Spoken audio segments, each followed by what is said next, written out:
No debemos quejarnos de la vejez, sino estarle agradecidos por conservar nuestra alma para toda mancha.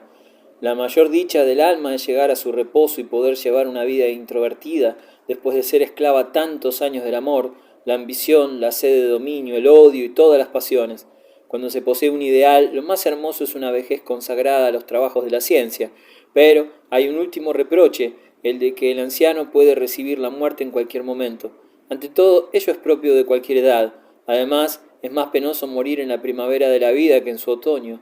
La muerte es una dicha para quien cree en la inmortalidad del alma. No siento haber vivido, salgo de la vida como de una posada y no como de una morada permanente. Ah, hermoso día en que iré a reunirme a la asamblea celeste y al divino concierto de las almas, después de haberme alejado de esta multitud impura, de este fango terrestre.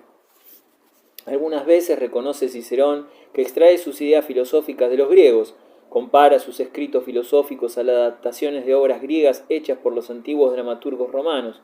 Sus excelentes traducciones de términos filosóficos griegos han sido adoptadas por la filosofía occidental. Su estilo, que es muy flexible, y el interés de sus demostraciones han interesado, después de la caída del imperio, a muchos espíritus por los problemas sobre la vida y el saber que, en esencia, están aún a la orden del día. No se hace justicia a Cicerón juzgando su talento de autor únicamente por sus discursos. Tienen gran importancia, pero más bien como obras de arte. Existe, naturalmente, gran diferencia entre escribir bien y persuadir al Senado romano, al tribunal o a la Asamblea Popular. Quien quiera comprender la grandeza de Cicerón como escritor en el sentido actual de la palabra, debe leer su célebre Correspondencia.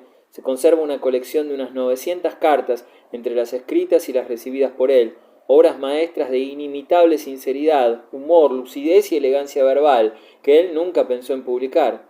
Las opiniones difieren en cuanto a la personalidad de Cicerón. Los contemporáneos y la posteridad juzgan de distinta manera a Cicerón como hombre.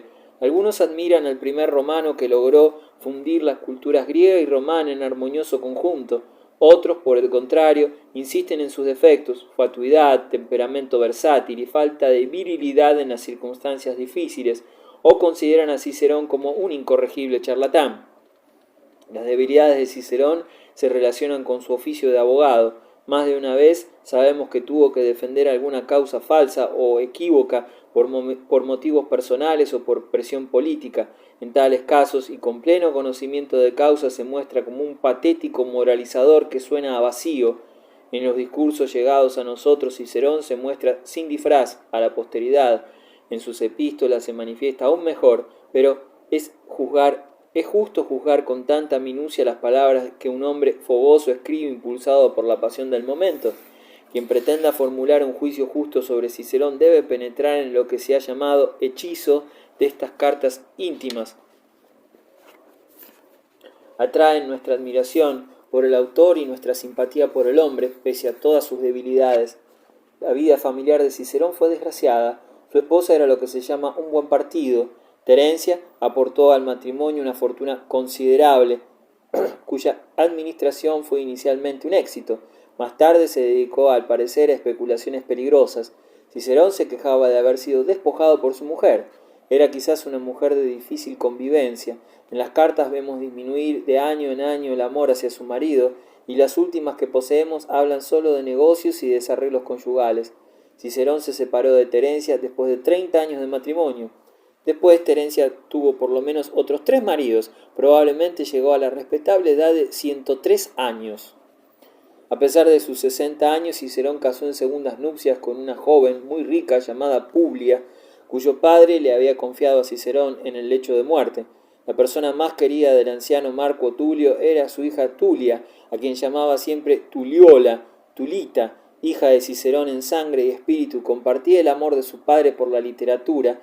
La pobre Tulia se enamoró de un joven libertino de alta alcurnia llamado Dolabella, que despilfarraba sus dones intelectuales, tanto como su fortuna.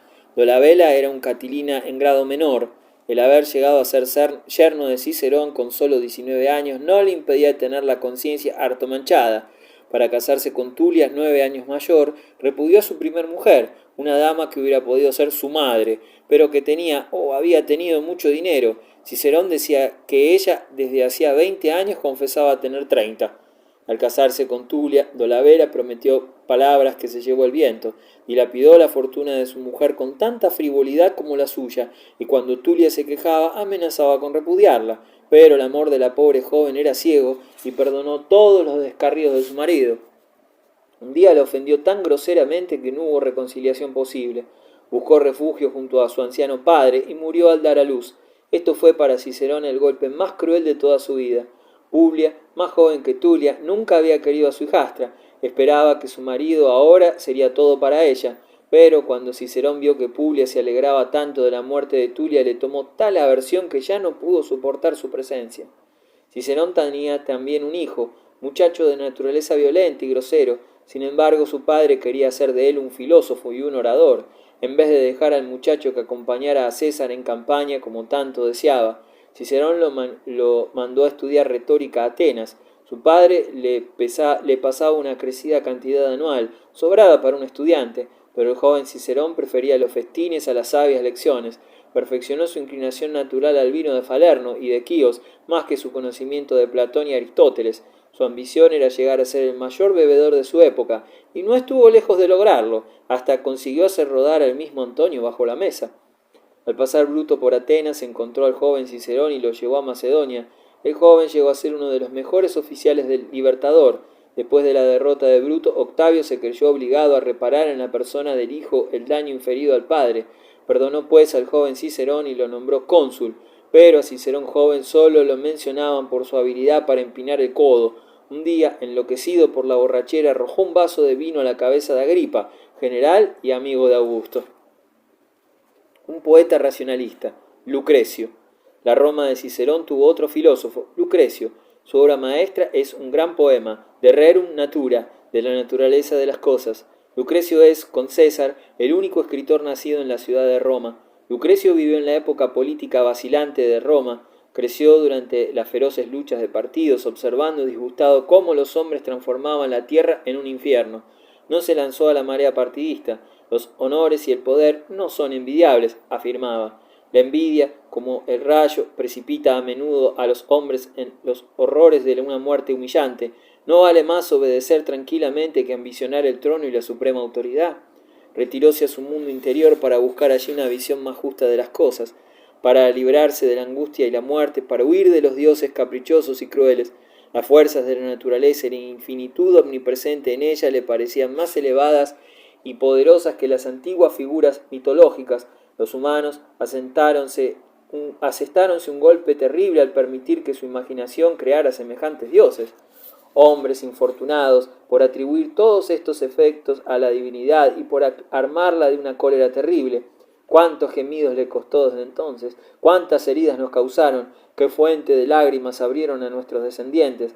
La piedad no consiste en inclinarse a menudo, cubierto el rostro ante una piedra, en frecuentar los templos, en prosternarse o elevar las manos hacia las estatuas de los dioses, e inundar los altares con sangre de animales o encadenar los corazones con otros votos, sino más bien en observar todos los acontecimientos con rostro tranquilo. En las teorías de Demócrito y en su heredero espiritual, Epicuro, descubrió la doctrina clara y lógica que exigía su alma atormentada. Se convirtió pues en admirador y discípulo de Epicuro. En su poema no cesa de tributar homenajes al filósofo y expresar toda la gratitud que le debe la humanidad.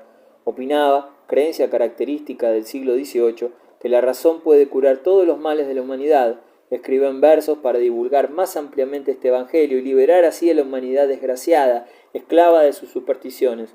En contra de la opinión común sostenía que el cuerpo no tiene la menor importancia para el destino de ultratumba. Quedar insepulto no es espantoso. El valiente Héctor afronta la muerte sin pestañear y es demasiado altivo para implorar gracia a su vencedor.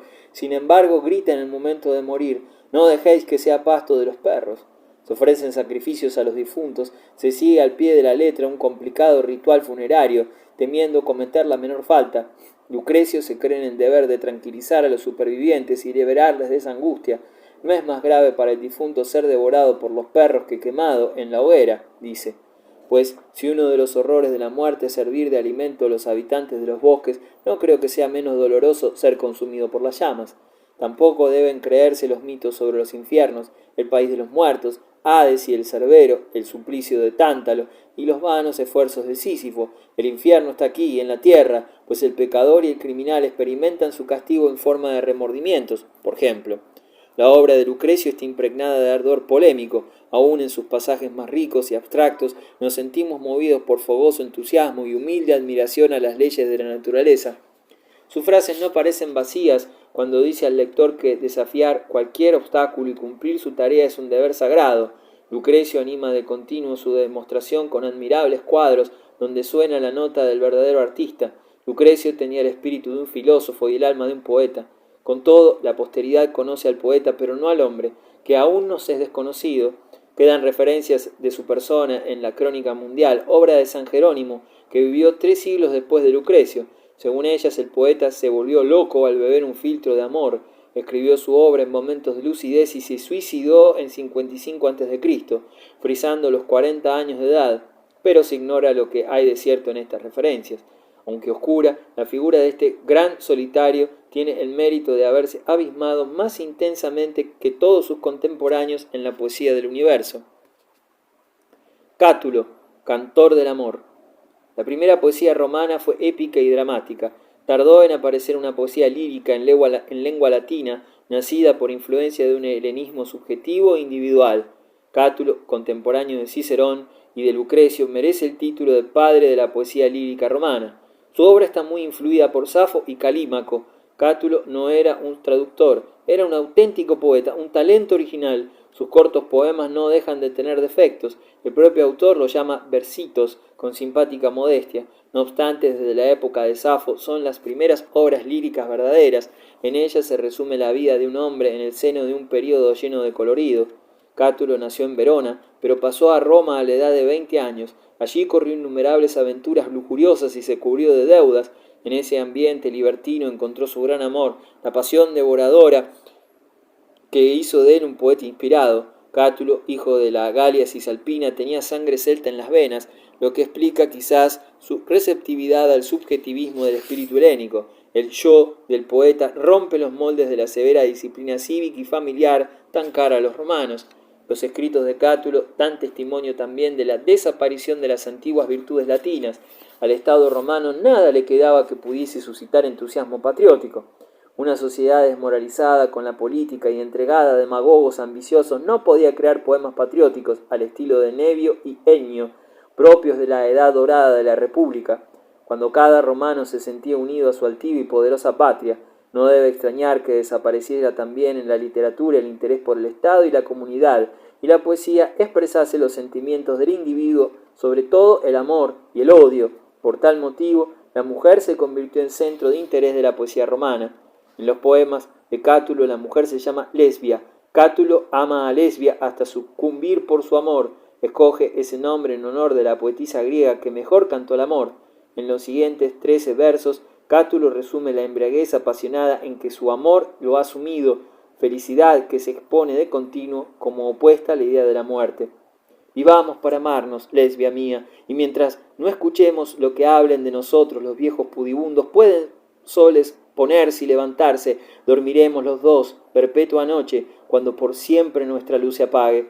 Ven y dame 1000 besos, luego 100, otros 1000 y otros 100 al punto dame, y otra vez 100.000 dame enseguida, y al ir a completar muchos millones, la cuenta equivoquemos, que ignorando cuántos besos a darme al fin llegastes, por lo menos, oh lesbia, a algún celoso le ahorraremos la pena de envidiarme. ¿Quién era esta lesbia tan amada? Clodia, hermana de Clodio, caudillo del populacho romano. Su reputación corría a parejas con la de su hermano, defendiendo en cierta ocasión a uno de los numerosos amantes a quienes Clodia acusó de haber querido envenenarla. Cicerón señaló las abominables maldades de la hermana de Clodio, su mortal enemigo. Dijo, por ejemplo, no soy ciertamente enemigo de las mujeres, y menos todavía de una mujer, amiga de todos los hombres.